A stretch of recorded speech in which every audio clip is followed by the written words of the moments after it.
Présentation orale de concours de la fonction publique, non aux motivations bidons.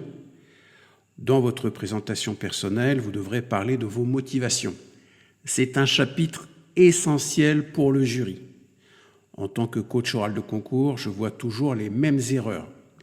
La première erreur, c'est une approche, je dirais, stratosphérique. Servir l'État, les valeurs du service public, me mettre au service d'une collectivité. Alors, comment dire, tout ça, ce n'est pas mauvais en soi. Mais si c'est trop général, le problème, c'est que le jury n'a aucun moyen de savoir si vous êtes sincère ou pas. Par ailleurs, quand on est fonctionnaire, on va servir le public.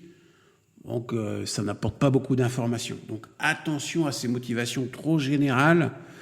Le jury ne sait pas ce qu'il y a derrière. Deuxième type d'erreur sur les motivations, ce sont des motivations du style continuer dans la logique de mon parcours, progresser dans la logique de mon parcours. Bon, ça ne veut rien dire. Quand on passe un concours, bien sûr qu'on veut progresser, hein.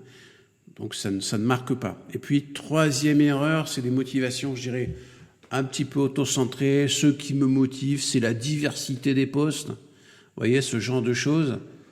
C'est vrai, hein, mais d'autres candidats peuvent le dire, et c'est pas ça qui va marquer le jury. En tant que coach oral de concours, quand je coach des candidats, quels que soient les ministères, les catégories ABC, je suis intraitable sur les motivations. Les motivations doivent être spécifiques. Et il est très fréquent, quand je coach des candidats, qu'on arrive à 2 ou 3 motivations. On peut avoir une motivation d'ordre général, mais qui va être illustrée par un exemple, une motivation qui est due à une situation en particulier, une motivation plus personnelle. L'idée, c'est que le jury se dise, là, on voit qui est la personne. Donc, non aux motivations bidons. Vous voulez aller plus loin? Yves Gauthier, coach oral de concours, ma newsletter et mes programmes de coaching en description. Pourquoi rester seul quand on peut se faire accompagner ?